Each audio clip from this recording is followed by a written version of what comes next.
Hello guys, welcome back to my channel. कैसे हैं आप सब? आई होप सो आप सब बहुत अच्छे होंगे। मैं भी बहुत अच्छी हूँ। तो आज हम हैं इलस्ट्रेटर की चौथी क्लास में। जैसा कि पिछली क्लास में मैंने आपको सिखाया था मैजिक बॉन्ड टूल के बारे में, तो आज हम बात करेंगे स्ट्रोक्स के बारे में कि इलस्ट्रेटर में स्ट्रोक्स कितनी टाइप की होती हैं, कैसी कैसी होती हैं। ये सब मैंने आपके सामने एक पहले से ही एक पैटर्न जो है रेडी रखा है, और मैं अब एक के बाद इसमें आपको सारी चीज़ें बताती जाऊंगी। ठीक है, तो शुरू करते हैं। सबसे पहले आता है फिल एंड स्ट्रोक। तो फिल एंड स्ट्रोक के बारे में तो आप देख कर ही समझ गए होंगे, क्योंकि फिल क्या होता है, जो अंदर वाला जो कलर्स होता है, जो पार्ट होता है, चाहे वो खाली हो या उसमें कोई कलर हो, वो होती है फिल।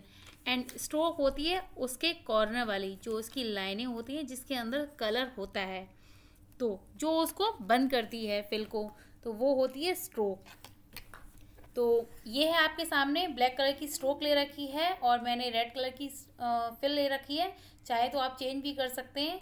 यहाँ से मैं फिल को किसी भी और कलर दे सकती हूँ, जैसे कि मैंने यहाँ ब्लू कलर दे दिया, और स्ट्रोक को भी मैं चेंज कर सकती हूँ। स्ट्रोक को चेंज करने के लिए मैं यहाँ ग्रीन कलर ले लेती हूँ। तो देखिए यहाँ ये दोनों को ही चेंज करने के ऑप्शन होते हैं, और स्ट्रोक को हम छोटा या बड़ा भी कर सकते हैं।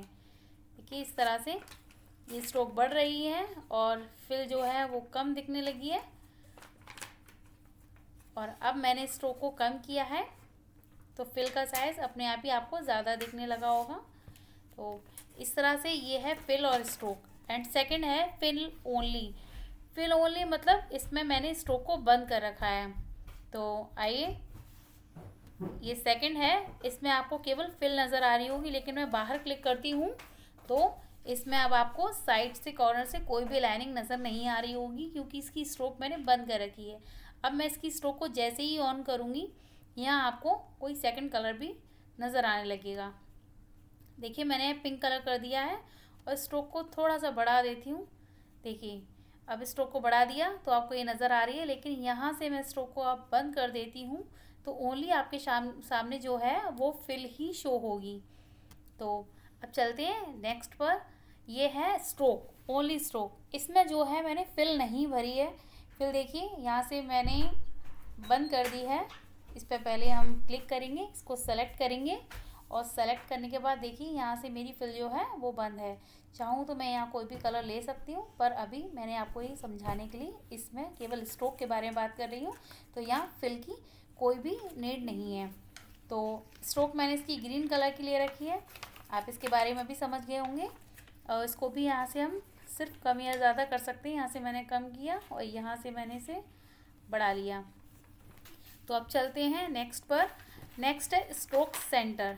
स्ट्रोक सेंटर से मतलब होता है कि जो हमारी जो फिल है, स्ट्रोक के अंदर जो फिल है, वो जब हम उसे कम या ज़्यादा करते हैं, लाइक ऐसे मैं यहाँ इसे बढ़ा रही हूँ, तो ये दोनों तरफ ही, अंदर और बाहर, ये दोनों तरफ ही आपके सामने इक्वली बढ़ रही है। देखिए जितना बाहर है उतना ही अंदर है। अगर मैं इसे कम करूँगी तो जिस तरह से ये अंदर हो रही है कम, उस तरह से बाहर भी कम हो रही है। तो स्ट्रोक सेंटर का मतलब ये होता है कि दोनों तरफ ही कलर जो है आपका बाहर और अंदर बराबर ही भरेगा। अब सेकंड है स्ट्रोक इनसाइड। अब स्ट्रोक इनसाइड में का मतलब भी आप समझ ही गए होंगे। इनसाइड का मतलब ये सिर्फ अंदर ही भरने वाली है। जैसे कि मैं अब इसे बढ़ा रही हूँ स्ट्रोक को, ये आपका जो ऑब्जेक्ट है वो सेलेक्ट होना चाहिए, तभी वो वर्क करेगा। देखिए अब मैं इसको कम कर रही हूँ तो ये अंदर वाली स्ट्रोक है वो गायब हो रही है। देखिए इस तरह से। अब मैं बाहर क्लिक करती हूँ तो यहाँ आपको कुछ नज़र नहीं आ रहा होगा।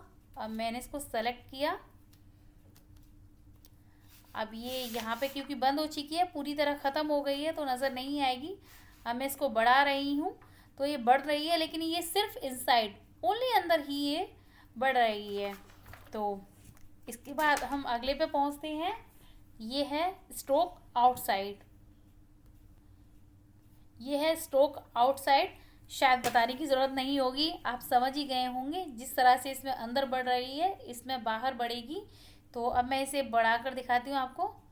देखिए अंदर वाला जो साइज़ है वो उतना ही शो हो रहा है, लेकिन जो बाहर का साइज़ है वो बढ़ रहा है स्ट्रोक का, और इसे मैं आप कम करूँगी तो ये उसी तरह से कम हो रहा है जिस तरह से बढ़ रहा था। लेकिन अंदर इसके कोई भी फ़र्क नहीं पड़ रहा है, क्योंकि ये स्ट्रोक जो है केवल आउटसाइड ही बढ़ेगी। तो इसको मैं फिर से थोड़ा सा कम कर देती हूँ। अब चलते हैं नेक्स्ट, ये है माइटर जॉइंट। जो फिल के जो जॉइंट होते हैं वो किस किस तरह के होते हैं, वो 3 शेप्स में आते हैं। यहाँ पे हम देखेंगे, ये हैं कॉर्नर माइटर जॉइंट, ये हैं आपके बिल्कुल, ये जो कॉर्नर है वो आपको एक कोने की तरह नज़र आ रही हैं, अंदर भी और बाहर भी। लेकिन अब अगर मैं सेकंड पे जाऊंगी तो यही जो है वो चेंज हो जाएगा, ये राउंड में हो जाएगा। तो राउंड के लिए मैंने ऑप्शन यहाँ बना के रखा है। फर्स्ट में आप यही इसी को समझिए, ये फर्स्ट वाला था माइटर जॉइंट, जो स्ट्रोक में हमें यहाँ मिलता है। हम किसी भी तरह की, अगर इस तरह की भी हमारी शेप होती है जो हम स्ट्रोक से या कोई भी फिल के साथ भी कोई स्ट्रोक को मतलब बनाते हैं, किसी रेक्टेंगल को बनाएंगे, तो अगर इन तीनों में से हम जिसको भी लेना चाहेंगे, माइटर जॉइंट को लेंगे, तो इसके जो कोने हैं वो शार्प हो जाएंगे, बिल्कुल तीखे नज़र आएंगे। लेकिन जैसे ही मैं इस वाले पर लाऊंगी तो वो जो हमारी शेप होगी वो इस तरह से बनेगी। क्योंकि देखिए जैसे ही मैंने इसको सेलेक्ट किया, ये अपने आप ही इसको दिखाएगा, क्योंकि ये जो शेप है वो इस तरह की है। एंड थर्ड जो है हमारा बेबल जॉइंट। बेबल जॉइंट में जो है हमारा ये जो शेप है, इसके कोने जो हैं वो कट में आएंगे। और कट में आएंगे तो आपके सामने जैसे ही मैंने इसको क्लिक किया, यहाँ पे जो इसके ये कॉर्नर हैं वो बेबल जॉइंट में हो गए हैं, जो आपको कटे हुए दिख रहे होंगे। एंड इसके बाद हम पहुँचते हैं डैश लाइन में। डैश लाइन आपकी डैश लाइन पर, डैश लाइन को आपने देखा जैसे ही मैंने ये ओपन किया, तो जब मैंने इनको सेलेक्ट किया हुआ था तब यहाँ कोई भी डैश लाइन ऑफ होगी। देखिए यहाँ कोई ऑन नहीं है, लेकिन जब मैंने ये डैश लाइन बनाई हुई है तो यहाँ पे ऑटोमेटिकली यहाँ पे डैश लाइन जो है ऑन हो जाएगी, क्योंकि लाइन ही डैश डैश में बनी हुई है। अब आगे हम पहुँचते हैं डॉटेड लाइन पे। ये है डॉटेड लाइन। अब जैसे ही मैंने यहाँ क्लिक किया तो ये आप जो देख रहे हैं यहाँ डॉट लाइन है, तो इसको अगर मुझे बनाना हो तो उसके लिए हमें एक चीज़ का ध्यान रखना होगा। लाइक मैं आपको करके दिखा देती हूँ इस वाले पार्ट को।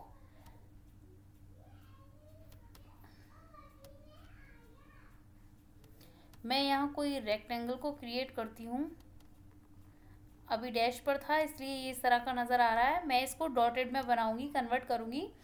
तो मेरे यहाँ जो 6 पॉइंट हैं, तो जो वेट होता है, जो डैश लाइन के आपको जो भी पॉइंट रखने होंगे वो भी उतने ही होने चाहिए। अगर यहाँ 20 है तो यहाँ भी 20 होना चाहिए, यहाँ 6 है तो मुझे यहाँ भी 6 ही करना होगा। देखिए मैं यहाँ से जैसे ही चेंज करूँगी, 6 किया मैंने यहाँ पे। 6 करने के बाद देखिए अपने आप ही ये चेंज हो गए हैं, क्योंकि डॉट तभी नज़र आते हैं जब उनकी जो हाइट हो, विड्थ हो, उसकी जो भी चीज़ें रहती हैं उसके कॉर्नर वॉर्नर लेकर सब कुछ बराबर ही दिखना चाहिए, तभी वो डॉट फील होता है। लेकिन थोड़ा सा भी वो इन डॉट को अगर हम बड़ा कर देंगे तो वो डैश की तरह लगेंगी। इसलिए डॉट लाइन और डैश लाइन में यही डिफरेंस है। अब आगे बढ़ते हैं। ये है, मैंने ये बनाया है एरो हेड। एरो हेड के लिए आपने कोई भी यहाँ पे आप ले लीजिए लाइन। मैंने लाइन ले ली, इस मैंने आपके लिए बना के रखा है, लेकिन मैं आपको बता देती हूँ। लाइन लेने के बाद हम यहाँ जाएंगे एरो हेड्स पर। एरो हेड्स पर क्लिक करेंगे। क्लिक करने के बाद आपको जो भी एरो आपको अच्छा लगता है आप यहाँ से उसको पिक कीजिए और यहाँ आपको अप्लाई हो जाएगा। मैं देखिए यहाँ पे लेती हूँ ये वाला, तो देखिए यहाँ ये अपने आप ही अप्लाई हो गया है। यहाँ से जो इसके हेड का जो साइज़ है, आप यहाँ से स्केल को कम या ज़्यादा भी कर सकते हैं। देखिए यहाँ से ये कम हो रहा है और मैं यहाँ से इसको वापस से बढ़ा भी सकती हूँ।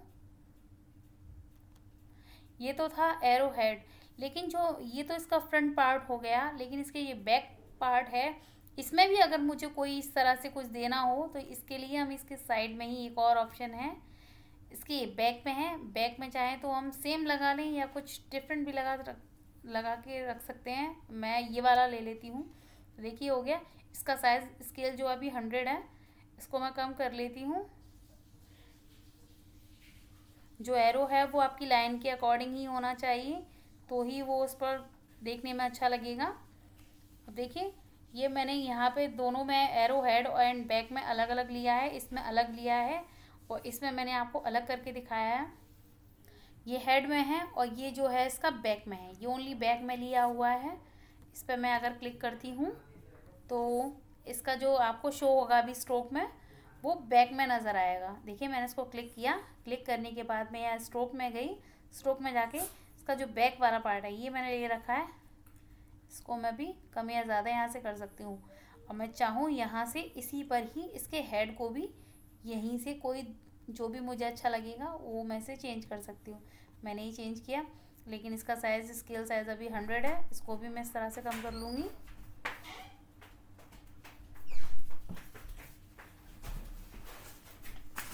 और ये हो गया कंप्लीट। तो देखिए इसका हेड एंड इसका बैक दोनों ही रेडी हो चुका है। तो ये स्ट्रोक में जो जो भी ऑप्शन थे वो मैंने आपको बता दिए हैं। अब इन सब की आप प्रैक्टिस कीजिएगा तभी ये आपको आएंगे। एंड आज की क्लास में बस इतना ही। अगर आपको मेरी वीडियो पसंद आई हो तो चैनल को लाइक करें, सब्सक्राइब करें एंड शेयर करना ना भूलें। तब तक के लिए बाय बाय।